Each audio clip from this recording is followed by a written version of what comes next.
June conference at the 10th and 11th of June 2021. And we will put it, of course, on our homepage and ask for comments and questions and creative ideas. So product number 2 is that the action plan. And Maria Francesca, the idea is that this action plan could be an input and a contribution directly to the process within the United Nations and of the Secretary General to build the action plan for the SDGs from a digitalization standpoint from a more comprehensive perspective. Beyond that, our third element is then that we are going to network with many other initiatives and organizations in the field. Only to give you some examples, we are going to give contributions to the Internet Governance Forum. We are going to network with the Policy Network on Environment and Digitalization. We are working together then with the Global Environmental Data Strategy Initiative. So we are interested to reach out, and we are interested to build what I talked about at the beginning already, to build this global community around this sustainability and digitalization.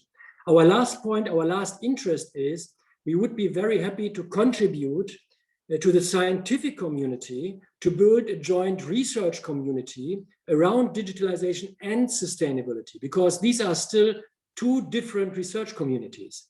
But if you would like to shape the future towards a digital sustainable world, our research communities need to grow together. And this is what we are aiming at. And with Future Earth and the International Science Council, we have very important global science actors as partners here with us. So this is something which we would like to move forward. My last 2 sentences, Yu Ping, when you allow to me, is that we will have the following events during the following weeks and months. We start today with our multi-stakeholder roundtable kickoff event. This is number 1. Number 2 is then we support the meeting of the General Assembly at the 27th of April with a draft of our joint report, which I already talked about. We then will have a stakeholder consultation meeting, and all of you are invited from around the globe to discuss our first products and drafts regarding the report and the action plan, to interact around it and think jointly about it. Number 4 is then that we will have a global conference, a Digital Planet for Sustainability, on the 10th and 11th of June, and we are currently preparing for that. We will contribute then to the high-level political forum side event, a Digital Planet for Sustainability, and this will take place between the 6th and the 15th of July. And we will have meetings with different other international data and sustainability and digitalization oriented conferences and networks, as I already mentioned. So this is what we have in mind. Very happy to launch this important thing together. Proud and happy, Maria Francesca, that we can work together and cooperate in this field, and looking forward to work with all of you. Thank you very much. Thank you so much, Dirk. And it's very exciting to hear the plans and concrete actions that the coalition is really working on right now. Our next speaker is the Honorable Mohammed Elmi, Chief Administrative Secretary for the Environment and Forestry of Kenya. Distinguished Minister Elmi, please, the floor is yours. Thank you. Good morning, good afternoon, good evening, depending on where you are. I am somewhere up north of Kenya, which is, we have a drought going on at the moment. So, Your Excellencies, distinguished guests, ladies and gentlemen, the government of Kenya is honored to be a core champion of the Coalition for Digital Environmental Sustainability and to support the implementation of the UN Secretary General's Roadmap to Digital Cooperation. It is our singular honor to participate in CODIS, contribute to the vision and the authoritative framing of the environmental sustainability and digitalization that is inclusive and reduces the digital divide.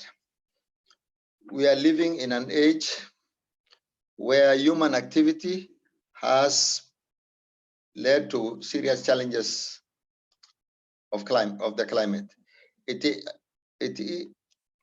affects and impacts are being felt more in the global south, creating a tremendous strain on our resilience to multiple shocks, such as the current pandemic, and as I just said, with a drought actually happening in a lockdown.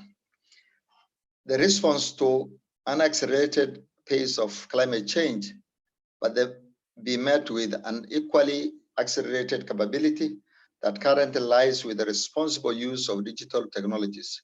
Ladies and gentlemen, as you all know, the ravages of climate change, poverty, dispossession, and disproportionately affects communities in the margins, and most likely those are in the global south. While we seek to deploy technology tools, we also must be aware of the digital divide and the inability of the poor and the rural communities to access technologies. Therefore, how we ensure inclusion and diversity in digital governance processes today will influence the opportunity for prosperity for generations to come. It is therefore our collective imperative to connect the challenges of climate change and digital transformation that is inclusive in a manner that drives environmental sustainability to ensure no one is left behind at the global and local levels. Ladies and gentlemen, closing the digital divide requires us to get fundamentals right within the premise of environmental sustainability. This means that we must ensure access to affordable, renewable energy, viable development, and technology infrastructure that is resilient and affordable, governance systems that are responsible in ensuring equity in access to technology and other public goods. The government of Kenya, as you perhaps know, continues to champion digital and environmental initiatives globally, with a view to catalyzing action that creates opportunities for all in a world that is increasingly interconnected. His Excellency, the President of Kenya, Uhuru Kenyatta, launched Digital Economy Blueprint at the 2019 Transform Africa Summit in Kigali. The blueprint is part of Kenya's contribution to the Smart Africa Alliance initiative that is working to digitalize economies and trade of 24 countries across the continent.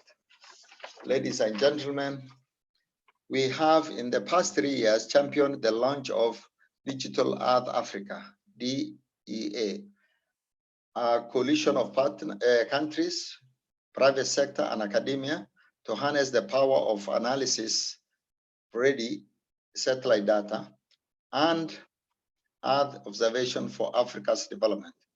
DEA is the first ever continental scale deployment of a data cube for food systems and environmental sustainability.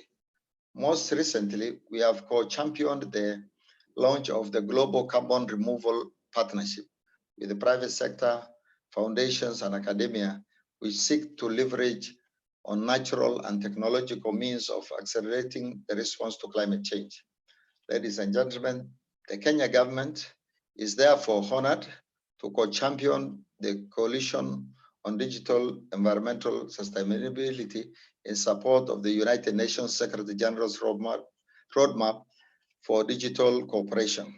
It is our view that the coalition will strengthen collaboration on capacity and co-creation of technologies that respond to climate challenge, while at the same time create jobs for the future within a sustainable digital planet that can address the interconnected risks to peace, food, and human security and sustainable development. It is our firm belief that together we can change the course of the current climate emergency if we responsibly harness digital technologies in a manner that is inclusive and responsive to the realities of the global south without creating new divides. We look forward to building the necessary institutional arrangements to further the noble objective of CODIS. We also look forward to strengthening our collaboration with the United Nations Environment and the United Nations Development Program in accelerating the achievement of the Paris Agreement and the Sustainable Development Goals. Thank you. That's the end of my Thank you so much, Minister Elmi, and again for your inspiring reminder and words that we really must focus on diversity and inclusion in digital governance initiatives, precisely because the perspectives of the Global South and the impact on the Global South is so profound. Thank you so much again. Our next speaker will be Robert Ott, Chief Digital Officer of the United Nations Development Programme, who will lead us actually through stakeholder poll questions as part of the collaborative culture that Dirk had just mentioned in his earlier remarks. Can I turn it now over to Rob, please? Thank you, Yuping. Excellencies, ladies and gentlemen, it's great to be here. And indeed, my role is not to give a speech. However, I would just like to start by saying how pleased we are as UNDP to be part of this group and co-champions. And really, I want to pay tribute to all of the organizations as well as the government of Kenya for championing this initiative. At UNDP, these are two of the most important development issues that we face right now. And in our program of work, you know, we have a long tradition of doing sustainability work in a portfolio that ranges across 170 countries. And we also have recently launched a digital transformation initiative for the organization, both internally as well as in our programs. And Dirk talked about silos and how important it is to break these silos. And in fact, this is the thing, because we are beyond the time in which we're thinking of digital just as a kind of a tool or gadgets for development, and we're beyond thinking of sustainability as a sort of nice to have lens on top of things. The fact is, the digital revolution is happening in an age of climate change, and sustainability work is happening in a digital age. And so we have to understand that these are part of the context in which development is working, and they're not able to be separated into silos. Now, that being said, what we wanted to do, because this is a multi-stakeholder initiative and we've got a wide range of people, and I'm quite frankly very pleased, a little overwhelmed that we've got over 300 of you on this call with us. And we wanted to take just a couple minutes to see if we could leverage our technology to learn a little bit more about what's on your mind. And so we're going to run a series of Zoom polls to understand a little bit more what is out there in terms of where you should see it now on your screen. Can you please indicate where you are joining the event from, and then press the blue submit button. And we'll have a look at the results in just a second if the technology is serving us well.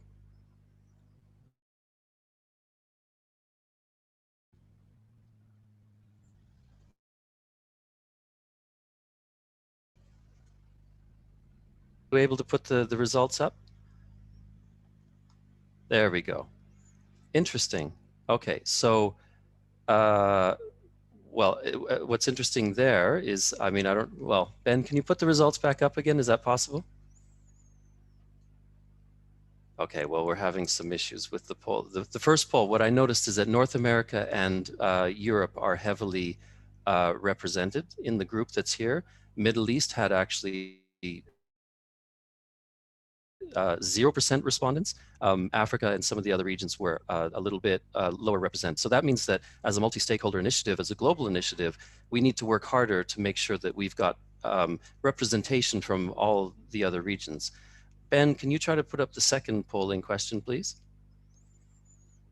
Okay, so this one is about what kind of organization you're representing. So are you coming from the sector that's around the intergovernmental sector, academia, government, private sector, and so on? So if we just give you a minute or so to answer there. Okay, well, I guess it's a quick one, Ben. Ben, can you show the results when you're ready? Okay, and try to leave those up for us, Ben. Intergovernmental organization at 25%, that's very interesting. 20% private sector is actually, surprises me a little bit, but in a good way. Very interesting. Very interesting. Okay, Ben, let's go straight to the third question.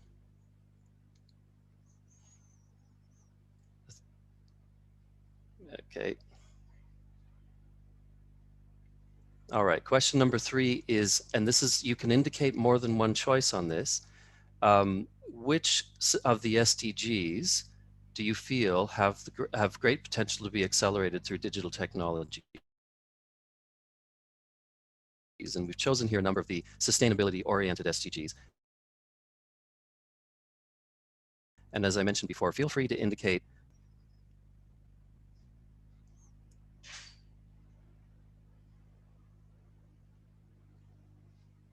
Okay, and can we see the results?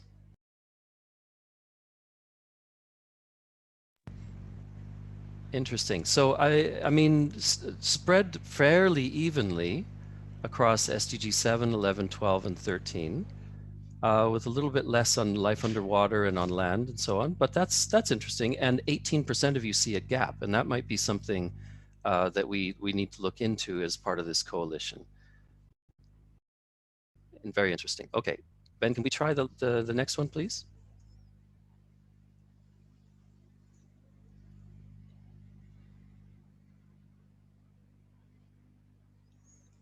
Okay, so this one's important for us. So which of the core priorities of the coalition would you like to engage in? Now, we don't have a way of attributing to your answers here, but we just wanted to get an indication from out there on where the broader members or the broader interested roundtable members here are interested. So please indicate, and you can indicate more than one, of where you'd like to be participating. And we'll leave that just for a second, Ben.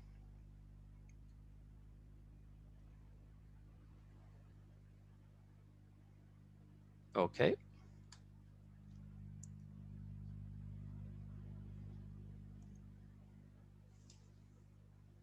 Do you have the results there, Ben? Okay. Okay, interesting. So application of digital technologies in climate action and nature conservation comes out ahead, but honestly, there aren't that many that are low. So fairly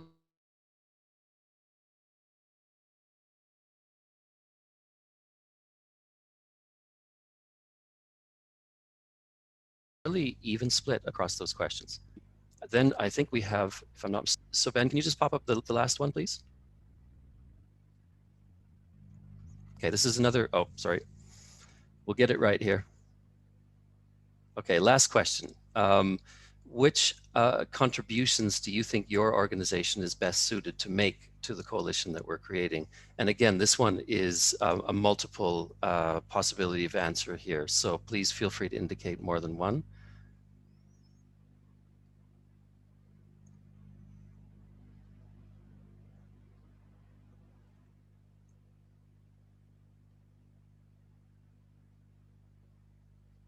Okay, have a look at the results.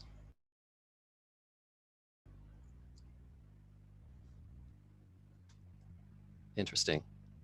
So again, I mean, not a huge range between the sort of the ones with the greater response and the ones with lesser response. Maybe writing digital standards is a little bit low there, which I can understand. That's a more of a technical area, but very interesting split. And sharing lessons and best practices comes out ahead, which is, I think, a very important aspect of any multi-stakeholder coalition. So that's great. I want to thank you all for taking the time to participate in those questions. That really does give us, you know, a snapshot of where your interests are, and will help us as we, you know, create the next steps across this coalition. And with that, I want to turn back to Yuping and to take us into the next part of the agenda. Thanks again. Thank you so much, Rob, and thank you to everybody for clicking those buttons and really giving us an idea of where you come from, what you think the priorities of the coalition should be. And really, I also want to encourage everybody to be part of this process together so that it can be truly collaborative as we jointly work towards these important objectives. The next segment will be a panel discussion among the key champions and the organizations that have brought us together today around these key issues. And it will be moderated by Reina Otsuka, who's a digital innovation specialist at UNDP, and it consists of a number of the key individuals behind this key initiative. Reina, can I turn it over to you, please? Thank you, Yuping. Good morning, good afternoon, good evening, everybody.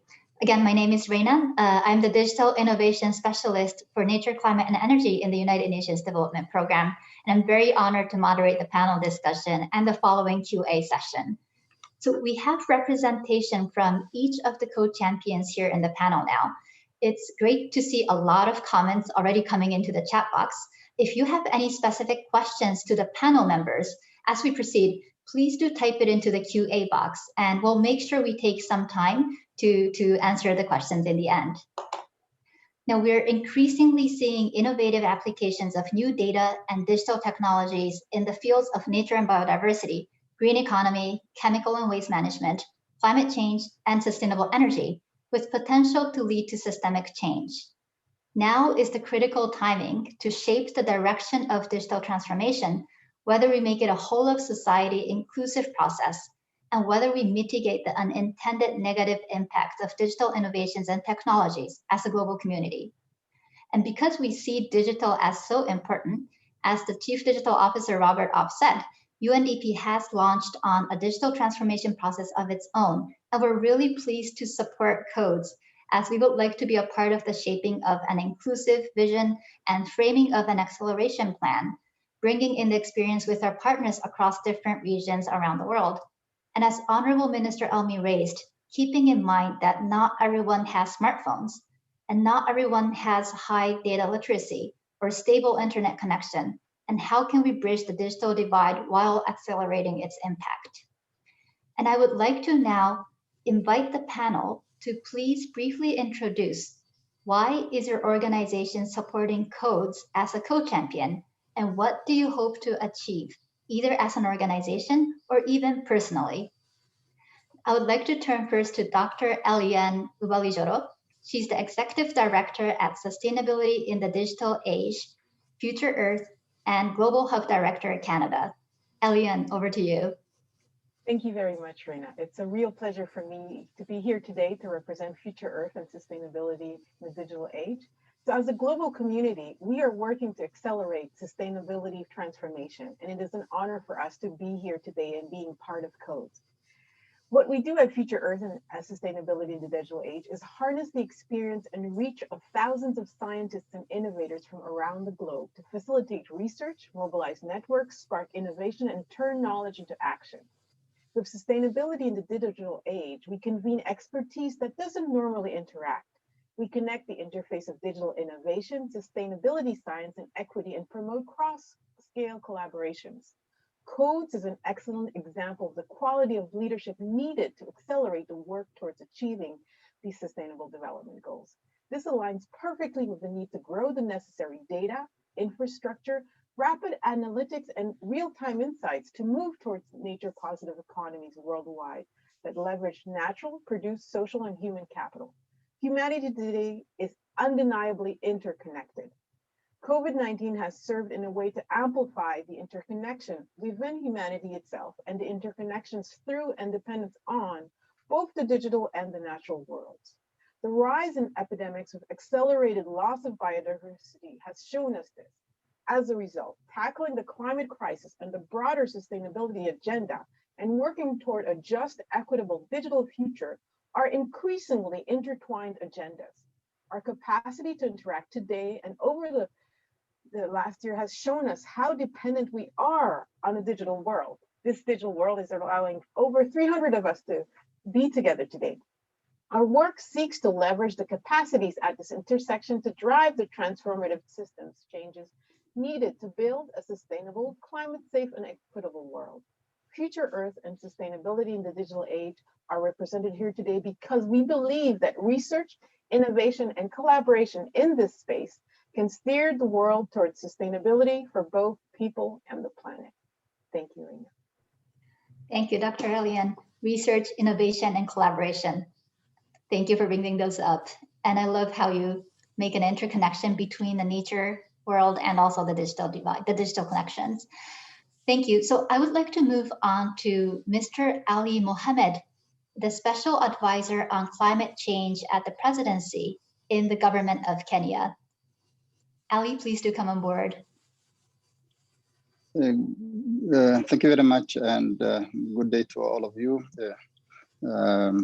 the question that we asked was, why is Kenya championing this initiative?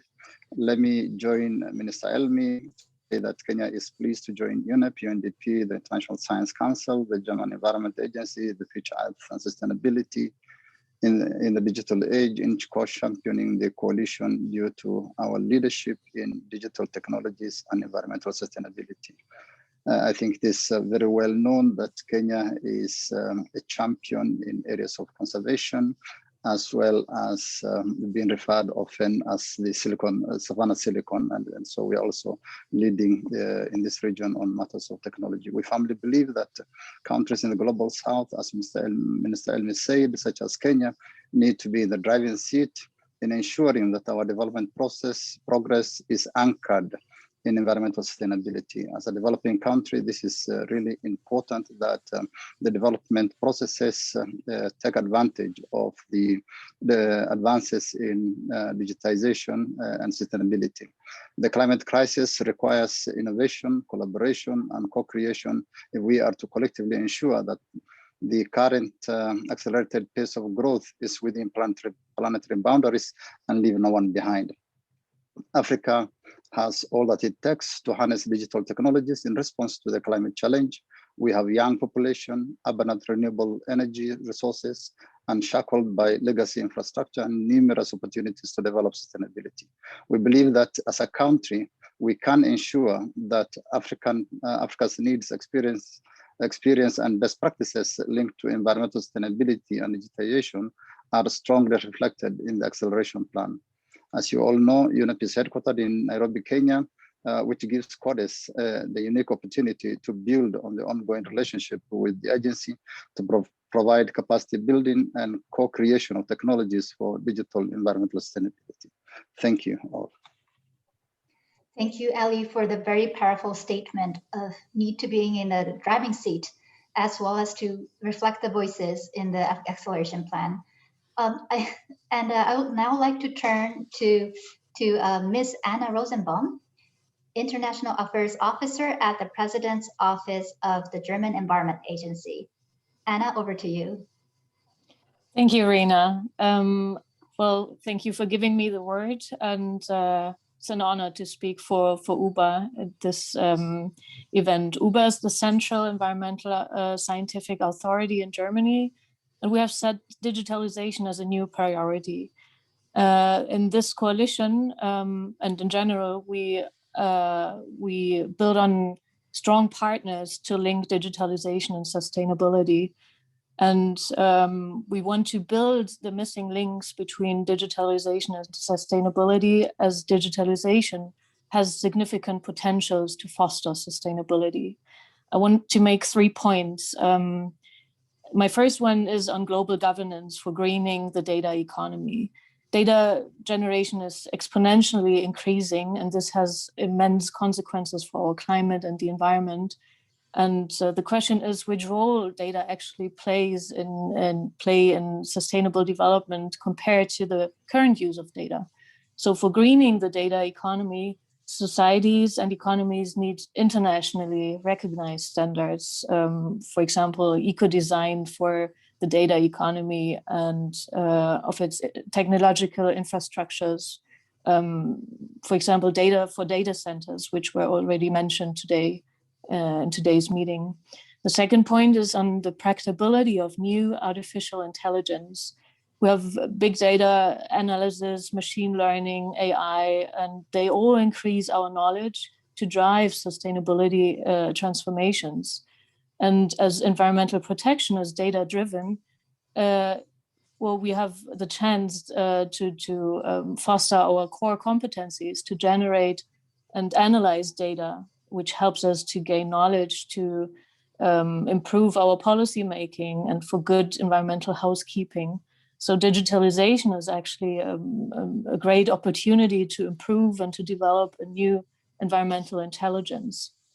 And the third point I want to make is on a new understanding of innovation and digital fitness. To make our economies more sustainable and resilient, it needs new pathways. And these pathways need to take several things into consideration, like global change, transparency, instruments.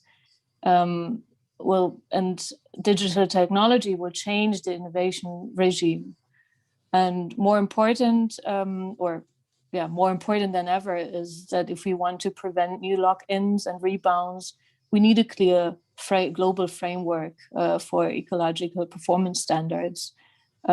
Such frameworks should cover green IT and product services, digital infrastructures. Another point which connects to this is that for greening the economy, we must modernize and digitalize our own institutions and our environmental governance systems. So all in all, these aspects are part of a new digital culture for sustainability. Thank you. Thank you, Anna, for raising three very important points, the data governance and providing more environmental intelligence, as well as the digital fitness. I would like to turn to Dr. Jeffrey Bolton. He is the governing board member of the International Science Council. Dr. Jeffrey, please.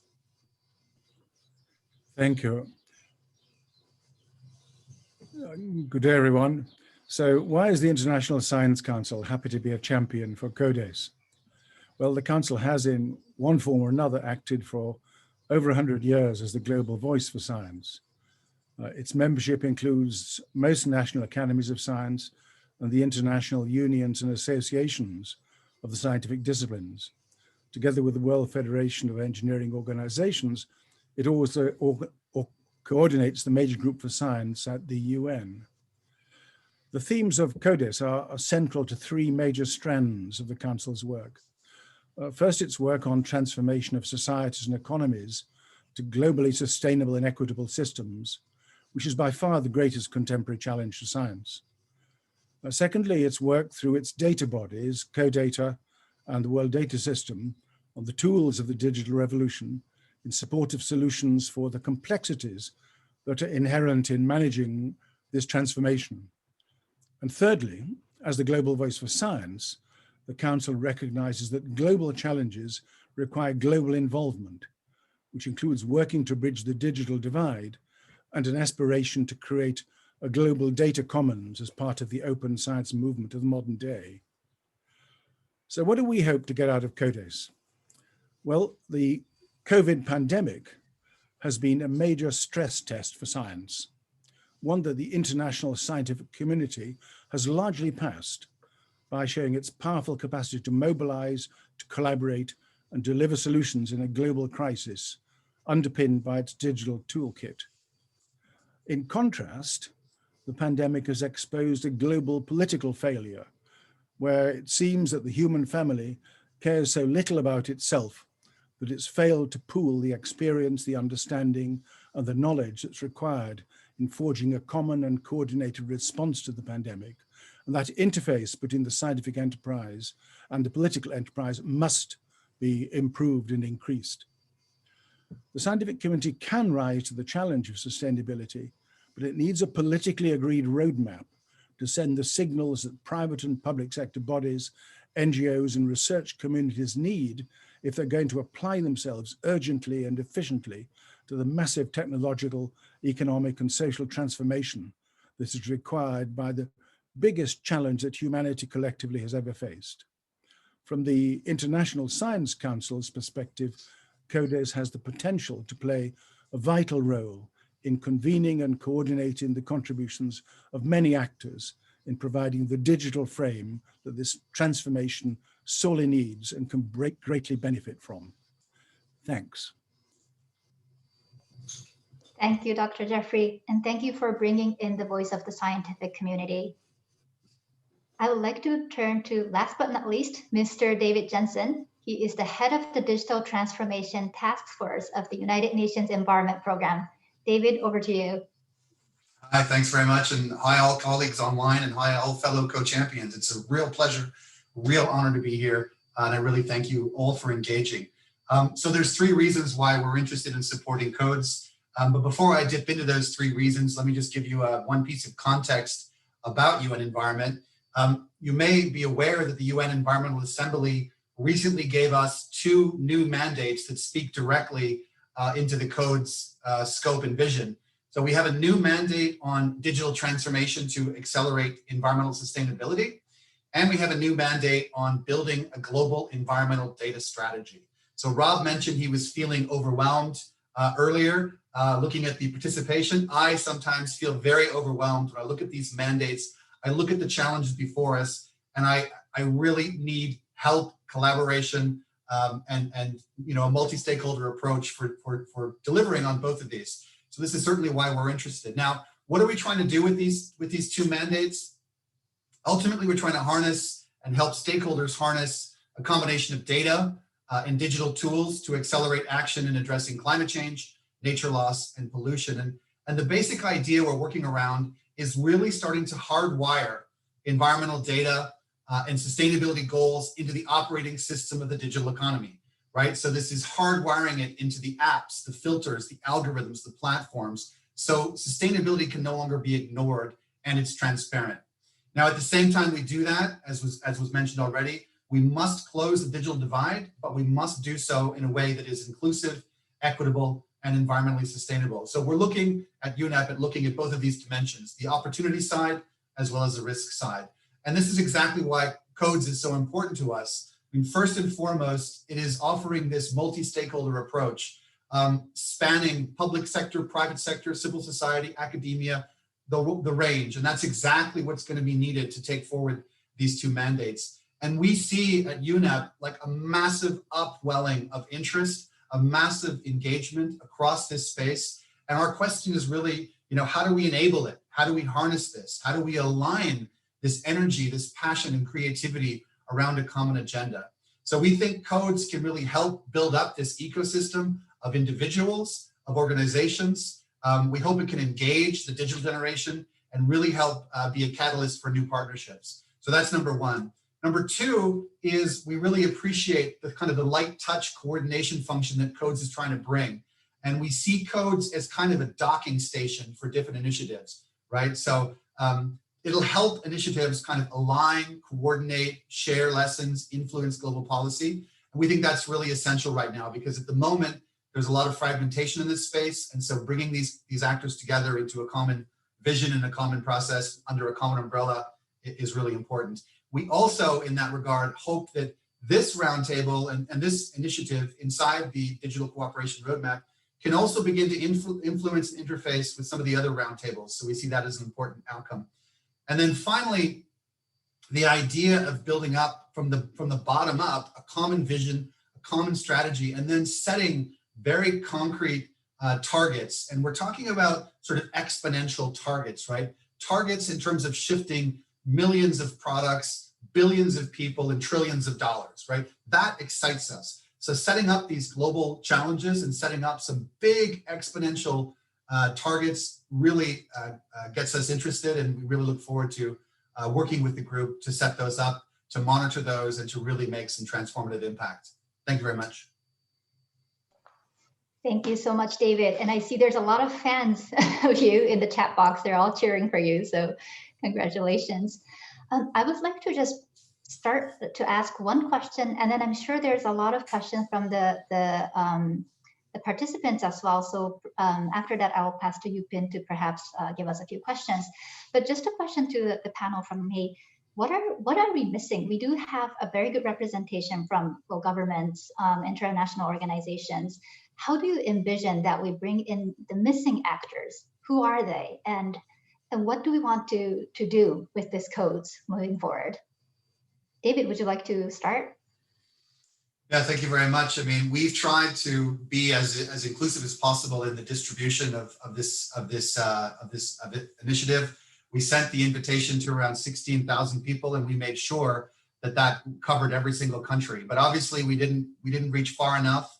And part of the next step will be doing a mapping of the actors that we have in the initiative, the individuals we have, and also, as you just said, identifying the gaps and then working very systematically to bring those missing actors in. So it's part of the rollout. I think one of the things we have to do is create a framework where individuals can participate and where organizations can participate. And we really need to hear from colleagues and from the community how to do that best. And again, how to set up these challenges so that people, you know, at different levels and different capacities can all contribute. I think that's the key thing. Really enable the agency of all these actors to contribute to these broader goals. So you know, that's priority number one, is to do the mapping, look at the network, see where the gaps are, and then systematically fill those gaps. And I think, you know, that's where the co-champions are so strong, because we have, you know, UNDP, for example, who's in the countries, right? So once we identify key gaps, UNDP can interface and fill them, and so can Future Earth, and so can the National Science Council. So I see it as the starting of a process, and definitely there will always be gaps when we start, but we're definitely committed to plugging those. Thank you, David. Eliane, would you like to add any gaps that you see, or anything that we should be careful of going forward? So two things I see that are really important. I love that there's 20% representation of the private sector in terms of the people with us today. And so having a strong representation of private sector is an important one. And clearly also gender representation in terms of equity is clear in terms of how are we going to ensure that this digital transformation and for sustainability is also led by women. We know that women, in terms of their contribution to sustainability, are really critical. And so how we ensure digital literacy for women around the world is something that's going to be very important to ensure that we really are making this intergenerational and we're preparing for future generations. Thank you, Eliane. Totally agree. Jeffrey, would you like to add any thoughts? Yeah, I'm not sure there are any gaps. It's just that there are lots of small tribes, all of them located in different parts of the forest. And the crucial thing is that we bring them together. I mean, if you happen to bump into another tribe one day, you very often find that they've reinvented something that you've just invented, and vice versa. And I think the real issue here is to pull people together so there's something relatively coherent. That's a very difficult job, though. The world is a complicated place, and you know, events tend to rotate around your home. You don't tend to think of far off things. And I think the crucial thing is for this group to find a critical pathway between within this complicated environment that will optimize the contributions there are to make. But and as I mentioned, I think one of the really difficult interfaces is the political interface. You know, 40 years ago, we were saying what we desperately need is a price for carbon. It's now 40 years later and we don't have a price for carbon. And everyone agrees that's what we need. So somehow, if this exercise could develop sufficient momentum to have real impact on the political process, then I think we'd be making a significant contribution. Thank you, Jeff. I love your analogy of the tribes. Ali, would you like to address the question on how to reach out to these tribes? Well, thank you very much. I think from the list of participants, it seems that there's fair representation of most sectors. And I think the group that needs really to be involved from our case is the young. As I said earlier, Africa is teeming with young persons, and really the people who are doing the innovations are the young persons. And they're doing a great job in coming up with different solutions that are affecting the communities. So that is one constituency that we will be reaching out to. Of course, the implementation of the innovations and the ideas will have to be taken over by the private sector. So the private sector's involvement is critical, as was said earlier. But overall, I think when the issues are well placed out, standards are set out, it will be interesting, and a lot of people will definitely jump into when there are successes and so forth. So it's a great effort, and with CODES getting everything right, I'm sure we'll be able to attract many more. Thank you. Thank you so much. Thank you for raising the youth as well. Anna, would you like to add your thoughts? Thank you, Rina. Yes, I think not really something new, but I think Elaine's point on women is very important. I'm not sure if participants here like how many men are here, how many women are here. I didn't go through the list, but that would be interesting to see. And also, I think Rob's poll showed that we haven't reached yet all continents of the globe, which is also, I think, very important to do so. And something else is that we need to maybe more include the voice of young people. This is more personal experience in the work on digitalization over the past months and years. I had the impression, maybe I'm wrong, that we hear the voices of many senior scientists, which is absolutely important. But sometimes I'm missing young voices, and I think there are many examples of excellences, and yeah, that's something which might be missing yet. Thank you so much, Anna. And to participants, please do type in your ideas in the chat box if you have any ideas to address all of the gaps and the different tribes we want to reach out to. We're really open to your ideas, and we'll definitely look into it after this. Yupin, may I turn to you? Do we have any questions coming in from the participants? We do, Reina, and actually I'm looking at a lot of the questions raised, and I'm thinking that perhaps we can sort of basket them together, and so that way the panelists can take them collectively. I think the first basket of questions is a number of very key, interesting issues that colleagues and participants have raised as to possible ideas of what the coalition could be looking into as areas and themes that might be of interest to the coalition. So if I could read these out, and perhaps the panelists could reflect on how this could be part of the work that the coalition would be working on. For instance, one area that has been raised in the chat is the idea of the coordination of space assets and applications, and whether this has a role to play in climate change. This is also linked, I think, a little bit later on to another similar idea where there's a notion of the adverse impacts of LEO satellite mega constellations. So that's one area that has been raised in the chat. Another suggestion from the chat is the idea of digital assurance as key in the network and as a key research topic. This would be about ensuring the safe and responsible deployment of digital technologies and verifying and certifying ongoing projects.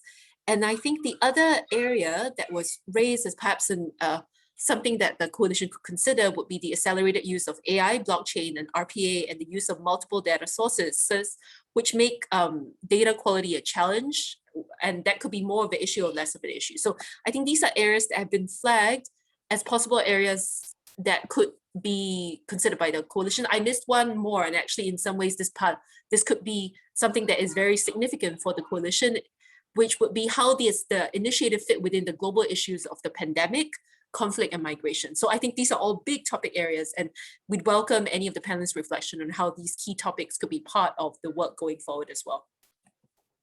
Great, thank you. Exactly, they're all very different and big topics. Elia, would you like to take a stab at the technology ideas? We had some ideas on space technology, the safe and responsible deployment of technology, and the AI and data sources. So part of the reality is we have to realize technology is a tool that is helping us. And for it to be effective, we really need to put the experts in technology with really boots on the ground experts that understand what are the local problems people are facing, to ensure that technology is not avoiding the real problems, but really is working with people who have an understanding, on the ground understanding of what needs to be done. And this is why what we're doing today is so important. It's building a bridge between people who work in sustainability, people who are in nonprofits, as well as working on the ground in grassroots organizations, to say, how do we connect everybody together? The technology sector, the grassroots organizations, policymakers, multilateral organization, everybody is needed to move forward. And technology is a very critical element, and our literacy in technology is important. And so what's important in order for us to really ensure that technology is going to help us accelerate the pathway to meeting the SDGs by 2030 is to ensure that all the technologies out there are paired with people around the world who understand the problems. We know that 80% of the biodiversity in the world is under the stewardship of indigenous populations that are only 20% of the population. And so we need to connect those technology experts with indigenous populations. So technology and traditional wisdom work together to really help us move forward, to move sustainability in the way we need to live within our planetary boundaries. Thank you for the insights. Ali, I'm suspecting you might want to add something to this.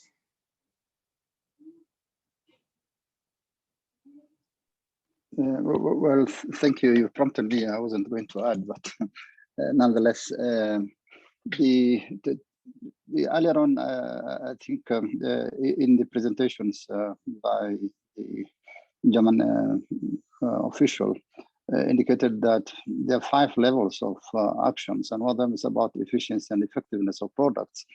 And for the global south, for Africa in particular, and Kenya, the issues of land use and agriculture is a priority, and therefore improving land use management, improving agricultural productivity and so forth, which contributes to biodiversity conservation, which contributes to climate change actions and so forth, is really a critical issue. And innovations of enabling the small farmers, small scale farmers and so forth, to improve to their production, to access markets and so forth, contributes overall to the protection. And this is where CODES will have, in our view, a great impact. Thank you.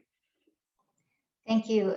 It's interesting to see the challenge of both having the holistic approach, as Eliane was mentioning, and then also being able to address the practical challenges that we're facing on the ground. David, would you like to come in here? I know UNEP is very active in the data. Sure, I'd be happy to come in here, and I totally agree with what Eliane said. These are simply tools and part of toolkits we need to be harnessing. Whether it's AI or blockchain or big data, whatever it is, it's part of the toolkit. The bigger question is, what are we trying to change at the systems level? What are we actually trying to influence? And we need to agree on sort of that influence pathway. So, in my mind, I kind of break this down into sort of 3 chunks. The first chunk is all around consumer behaviors. How do we drive consumer behaviors towards sustainability targets, right?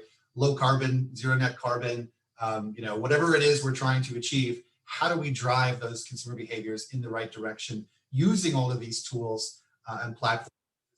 How do we begin to embed these targets at sort of the code level in the digital economy? So whether it's in an algorithm, or whether it's in a filter, or whether it's in a platform, we've got to mainstream this into the code so that the code optimizes for sustainability. So that's number 1. How do we influence consumer behaviors through digital technologies?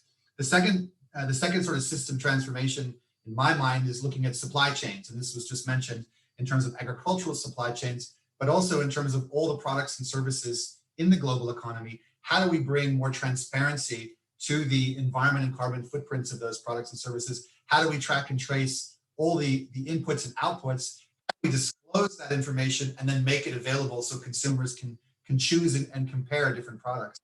And I think the final transformation, or the final push, is really about financing, right? It's how do we align global financing to SDGs, and how do we use digital tools and fintech to achieve that? So I think we need to be looking at sort of the major areas we want to influence, the major systems we want to transform, and then setting targets, and then basically working backwards from there. Thanks very much. Thank you, David, for raising those crucial points. And again, the multi-stakeholder approach is really to all collectively work onto these crucial points. Jeffrey, would you have anything to add on this, or also on the conflict and the pandemic? How does it fit into that overall picture? Well, first thing really about the system that we're trying to influence. I mean, we hear a lot of statements. I've made lots of statements that say, if this were to happen, then its consequence would be that. But actually, that observation tends to sort of sit in a vacuum. It's not connected to all the other things that, if they were to be operated on, would actually subvert my process. In other words, we've got to understand how this system, how the present human, really the planetary economy, of which the human economy is a necessary part, how it works. And we can model that, of course, and people have modeled it. And one of the key questions you ask when you do your modeling is, if you want to change it, then what are the key facilitators? there are some things you find all the time are barriers to change. And what we really have to do is to understand, first of all, that we must comprehend the system. And secondly, to look for the big barriers. That's where the attention needs to be addressed. I think a second point in the use of technology, in terms of the complicated nature of the community, which we represent as sort of small tribes, one way to understand how that complicated tribal system might work is to apply the very technologies we've been talking about. AI technologies, text and data mining technologies, which will tell us who are the players in this game. We just scan their websites automatically, not with a human operator behind the wheel. We actually find where they're connected. We find what influences they have. We find what solutions they have available. In a sense, it's a way of optimally utilizing a poorly formed network, which if we don't utilize it efficiently, will fall far short of what we're now doing. And just going back to your COVID point, I think what COVID showed that if science gets the right political direction, like you must do something, because the moments of crisis are the moments when politicians panic, then science can deliver. And I think the same is true of the great issue of sustainability with which we're concerned. There are now so many scientific solutions sitting there unused that have potential, and what they need really is the clarion call from the international political community to get moving.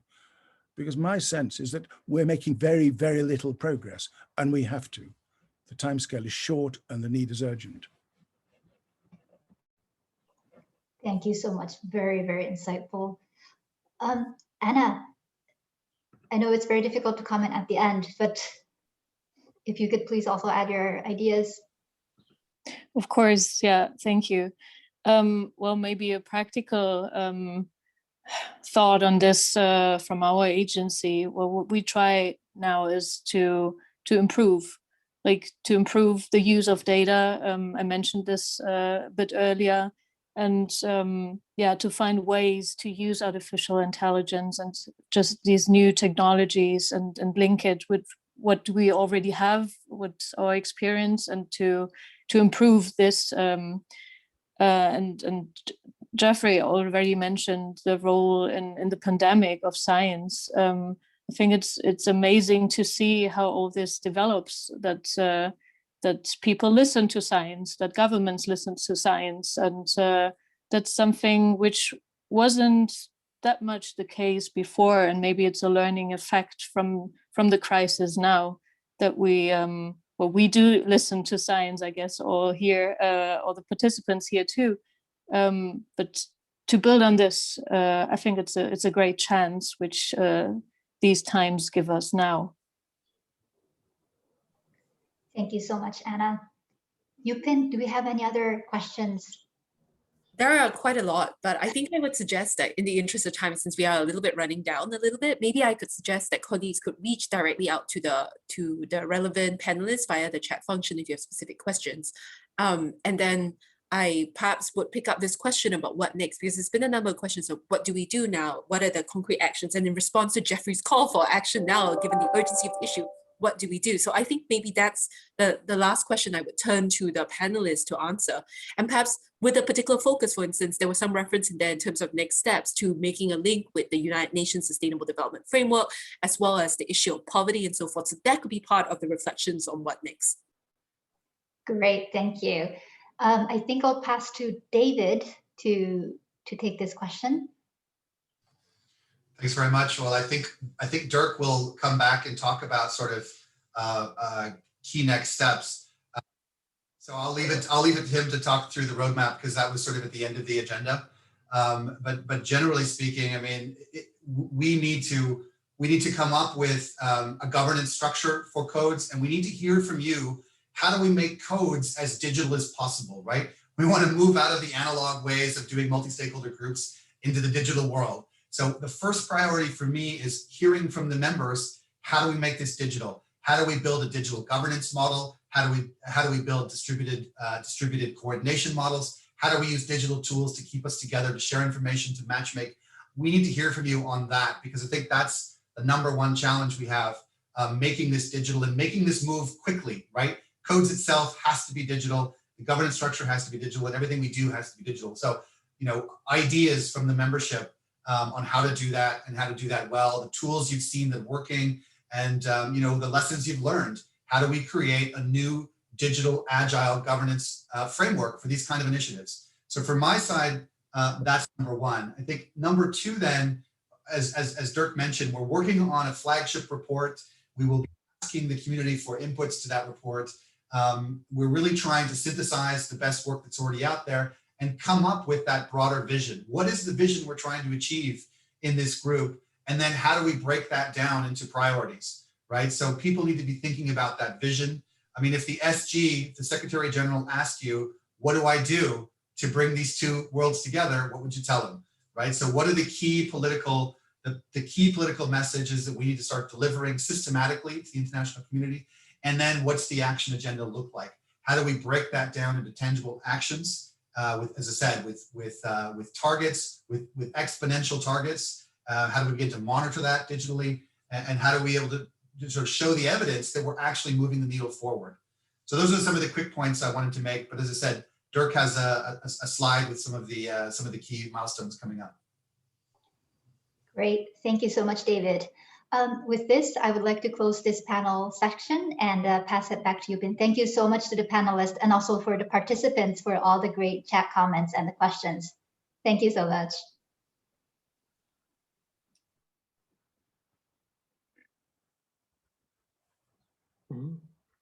Do I take over now? Or? Yeah. I'm taking over. Dirk, I think, yes, the question would be the next steps and what does CODES plan and how can colleagues be engaged? Yeah. I think there's really huge interest here, and I'm really taken by what David said about building a new collaborative platform. I'll be honest and say the UN is not known for innovating these things. So as far as we can really create these new governance structures and collaboration structures, I think it would be amazing and perhaps groundbreaking in many ways for the United Nations. Yeah. So I've been working for the United Nations as Vice Rector of the United Nations University, so I know the context, Yuping. But I would like to make three observations here, having listened to the panelists and to our debates this afternoon and this morning. The first point is, let me look at the representation issue again, because we saw during Rob's intervention and his questions that we have too little participation still from the South, so we need to work very hard on that. No? So next rounds need to reach out to actors in the South. We also saw that we have few local government actors around the table. This is also an important thing, an important gap, because I mean, remember, 60 to 80% of global emissions are directly linked to cities, and cities are growing and doubling in terms of global population, a very important issue. No? And then the last point, I don't know how many digital experts and people from these communities are around the virtual table here. This is very important for us. We really want to merge our two communities. No? So this in terms of representation, Yuping, this is very important to us. No? The second thing, a bit more content oriented, and then I'm coming to the next steps where we are going to meet again, how we are going to meet, no? And what we are going to do there. The second thing is content related. I wanted to emphasize that this discussion which we are having, remember, it's relatively new. No? So bringing this really together, understanding the digital and sustainability transformations and their interactions, this is something which we all started with only a few years ago, actually. This is a still young community. No? And therefore, it is very important, as I think, Elaine, you said this, building a capable and inclusive community, new community. This is time intensive, but we do not have a lot of time, as Jeff said. No? But we still need to invest in building a capable community, inclusive, global. The second point, we still have a lot to learn. I mean, many questions in the chat. When we talk about the possible disruptive potentials of digital instruments and tools and artificial intelligence for climate protection, for biodiversity protection, for inclusive solutions, no easy answers around. Therefore, we need to work hard on that. We still have to learn a lot about the offers of digital technologies when we think about sustainability transformations. No? And our network is about this. It is about rapid learning. and therefore bringing different people from different angles together to learn jointly as quickly as possible. And my last point, I wanted to add something to what several of the panelists said, digital tools as instruments to solve something. And I agree, but I would argue that it goes beyond, because digital and artificial intelligence and machine learning and the impact of digital twins and all the rest, this is itself a driver of global and very fundamental thing. For me, this is like electricity. Electricity in the 17th and 18th century changed the globe, the world, the planetary, the economies.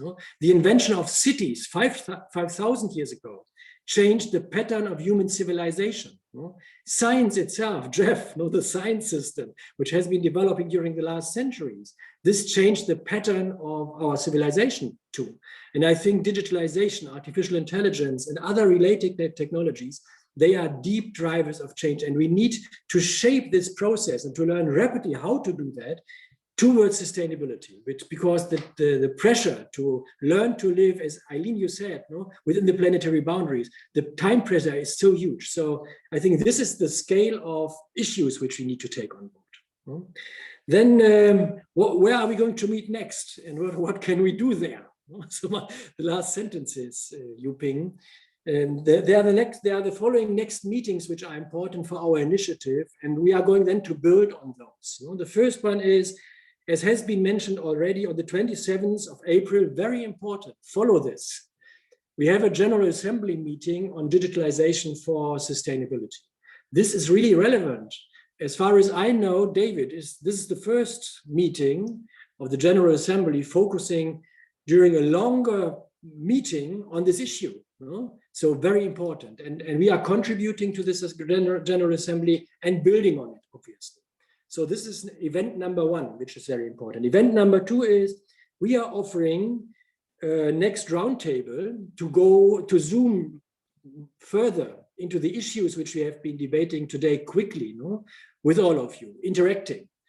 And we will inform you via our social media networks, obviously, a homepage which is emerging. This is the next chance to interact with the initiative and to become part of the global network which we are aiming at to build. The third event is then in June, on the 10th and 11th of June, a global conference. And the idea for the global conference is to discuss the report we all talked about and the action plan which we are working on, to discuss those two documents, to elaborate those further, to make them strong documents to hand over to the Secretary General then during the year, during 2021, because we are trying to be an important part of this UN Learn process. We are also then, and you are invited to participate because it will be virtual anyway, we are preparing for a side event, a digital plan for sustainability during the HRPF meeting in New York in July. And last but not least then, let's have a look here, on September 14th and 21st of September, a next General Assembly meeting is taking place, summing up what all these deliberations we are talking about and the other stakeholder fora contributing to the Secretary General's initiative on digital cooperation are contributing. So this is something like a summary and the synthesis of the work which will be done until the end of September then. This is what we have on our table currently, and I'm relatively sure, looking around the table and seeing the vibrant discussion which we are having and the interest of so many people to attend, I'm relatively sure that other derivatives of activities will emerge from this initiative. So this is what I wanted to say, and this is how I wanted to sum it up. Thank you very much to the panelists. Thank you very much to all co-champions here around the table. Thank you very much to the United Nations for launching and hosting the event today. We are proud to be here together, and we are so proud to see so many people from around the globe here, looking forward to the next steps. Yuping, back to you. Thank you so much, Dirk, really for a very inspiring look forward as to what is next. And really, we're looking forward to working with the coalition, all of the stakeholders together on all the important parts that you just mentioned. I think now we will turn over very briefly to Nina from UNDP that will explain a little bit of about the Spark Blue platform, which is the platform that we're going to use to bring everybody together as part of this collaborative effort. Nina, over to you, please. Thank you so much. Hello, everybody. So just very short, I think Derek mentioned that although we're talking about digital, people are the drivers of this community. So we really, really need you to engage with us in this online community space that we have created for you. So what we will be doing in this space is the ability for us to engage in multi-stakeholder engagements and consultations. This is a space where you can stay informed, find out about latest events, any kind of resources, blog, and any of these things can be done in over 100 languages on this platform. So we really would like you to join us on the space. It's www.sparkblue.org/digitalplanet. You can also scan the QR code and you see the arrow and it clicks on follow. If you click that button, and you register on the platform, you'll receive the latest information and you'll get invited to any kind of consultations, engagements that we're having in the near future. We will share this also by email and on social media, but please, if you could take a screenshot right now of this QR code and this website and click on follow, we'll look forward in collaborating with you going forward. Thank you. Thank you so much, Nina. I think this brings us to the end of today's event, right on time, actually, 3 minutes early. So my thanks to all the participants and the panelists for such short, succinct, and yet insightful and provocative comments. Before I wrap up, I just want to see if there are any colleagues that want to say anything, perhaps as a last closing comments, last words of wisdom, last calls to action. David has his hand up. David. Yeah, we will clarify steps forward in terms of how organizations can contribute, as I said, to this kind of docking station. And I know there are many organizations in the chat that really want to make a contribution and signal their contribution. I know, for example, that the International Telecommunications Union, they've been doing some amazing work in this sector. They want to take a lead role in codes. We know about DEAL, the Data for Environment Alliance. It's being co-led by Estonia. They want to take a big role. We know about the Policy Network on Environment and Digitalization within the Internet Governance Forum. So we will come back to explain how this will work and how different organizations that want to take a leadership role in different initiatives of codes can do so. So sit tight. More information on that is coming, and we really welcome your engagement. Thank you so much, David. Anything else from any of the panelists before I wrap up? Oh, I see Jeffrey. Just a quick one. A few weeks ago, the director of the US National Institute of Health made a comment that what had happened over this last year, the agility, speed, and openness of collaboration across the public-private interface had been absolutely amazing. And he commented that science will never be the same again. It's up to us to make sure it isn't going to be the same again. We don't want to go back to the old normal. And in a sense, making good use of the community around this virtual table is part of that process of developing a much more innovative, much more open way of doing science and ensuring it's effectively applied to human concerns. And I think that was the perfect closing, inspiring remarks to take us forward. Thank you so much to everybody for joining us today. Good afternoon, good morning, good evening, where you are. And thank you again for all the enthusiasm, the commitment, and the resolve for us all to work together on this important initiative. Goodbye, everybody, and thank you again.